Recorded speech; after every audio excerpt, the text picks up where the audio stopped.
સોજીના ઢોકળા બનાવવાની છું. એના માટે મેં એક બાઉલ લીધો છે. આની અંદર મેં ઝીણી સોજી લીધી છે, એ એડ કરું છું. 1 કપ છે. આ જે કપથી મેં સોજી લીધી છે એ જ કપથી હું 1 કપ દહીં લઈશ.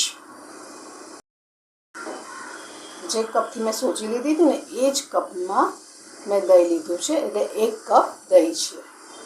આને મિક્સ કરી દેવાનું. તમે વાડકીનું માપ લેતા હોય તો એ વાડકીથી જ દહીં લેવાનું. અને મિક્સ કરી દઈશું. બેટર આ ટાઈપનું હોવું જોઈએ, ઇડલીનું જેવું બેટર હોય છે ને એવું. હવે આને 10 થી 15 મિનિટ માટે ઢાંકીને રહેવા દઈશું. 10 મિનિટ થઈ ગઈ છે તો આપણે ચેક કરી જોઈએ.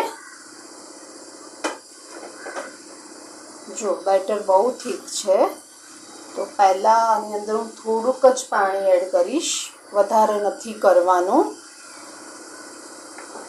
આમાં હું 2 લીલા મરચાં અને 1 આદુનો કટકો પણ એડ કરું છું. આમાં મેં 1 ચમચી મીઠું લીધું છે,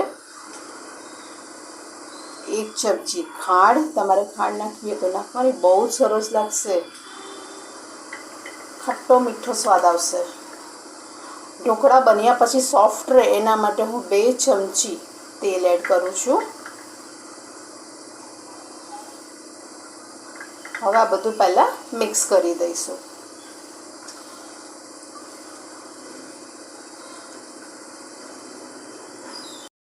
કૂકરનો એક ડબ્બો લીધો છે, હું ઢોકળા એમાં બનાવવાની છું. તમારે કોઈ ડીશ લેવી હોય તો પણ લઈ શકો છો. આને પહેલાં તેલથી ગ્રીસ કરી દેવાનું ચારે બાજુ. આ રીતે ગ્રીસ કરીને રેડી કરી દઈશ. આ બેટરની અંદર 1 ચમચી હું ઈનો એડ કરું છું.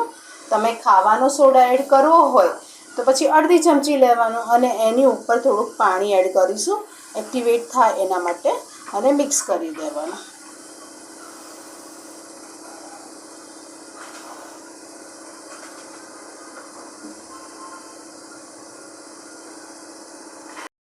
બધું બેટર આ ડબ્બાની અંદર હું ભરી દઈશ.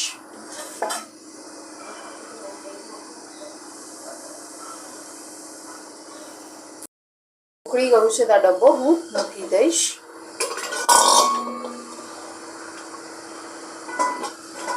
આને 15 મિનિટ માટે હાઈ ફ્લેમ પર થવા દઈશું. કરી જોઈએ કે થયા કે નહીં ઢોકળા. વાવ, કેવા સરસ ફૂલ્યા છે, જોયા તમે? તો મારી પાસે એક સ્ટીક છે, એનાથી હું ચેક કરું છું. જો એકદમ કોરી નીકળી છે, તો હું ગેસ બંધ કરી દઈશ અને ડબ્બાને બહાર કાઢી દઈશ. ડબ્બાને બહાર કાઢી દીધો છે, એકદમ ઠંડુ થશે ને પછી હું ડીમોલ્ડ કરી દઈશ. વઘાર પણ કરવાનો છે, તો મેં અહીંયા વઘારી લીધું છે. એની અંદર 2 ચમચી જેટલું તેલ પહેલાં એડ કરી દઈશું.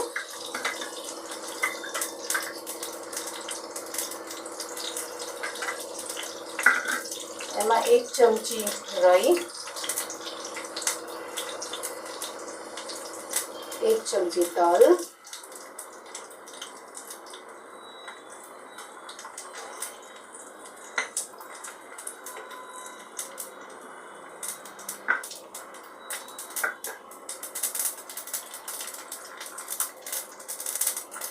1/4 ટેબલસ્પૂન હિંગ.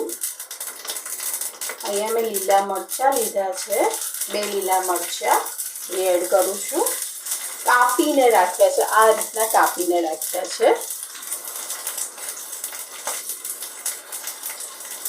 અહીંયા હું થોડોક લીમડો પણ લઉં છું. આમાં મેં 1 ટેબલસ્પૂન જેટલું લીંબુ લીધું છે.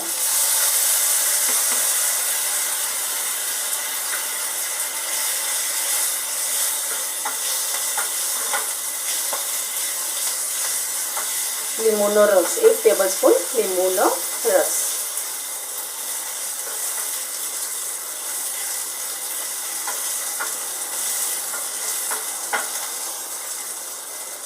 આને હવે બંધ કરી દઈશું.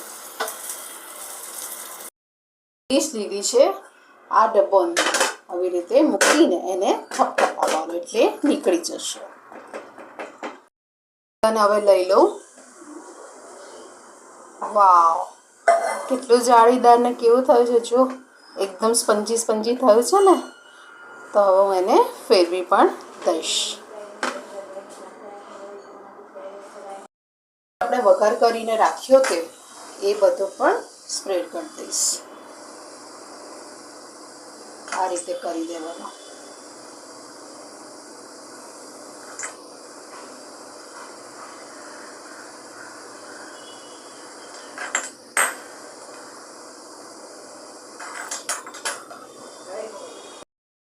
પીસ પણ હું કરીને બતાવું તમને. જો કેટલા સોફ્ટ થયા છે, જોયા તમે? તો બધા પીસ હું આવી રીતે કરી દઈશ. તમારે કેટલા મોટા કરવા છે એ પ્રમાણે. જો કેટલા સોફ્ટ થયા છે, તો હું પીસીસ કરીને તમને બતાવું. એક પીસ મેં કાઢ્યો છે. કેટલો સોફ્ટ સોફ્ટ બન્યા છે, કેટલા જાળીદાર બન્યા છે, જોયા તમે? જો તો આ રીતે બધા મેં પીસ કરીને રેડી કર્યા છે. હું આની ઉપર ટોપરાની છીણથી થોડું ગાર્નિશ કરીશ.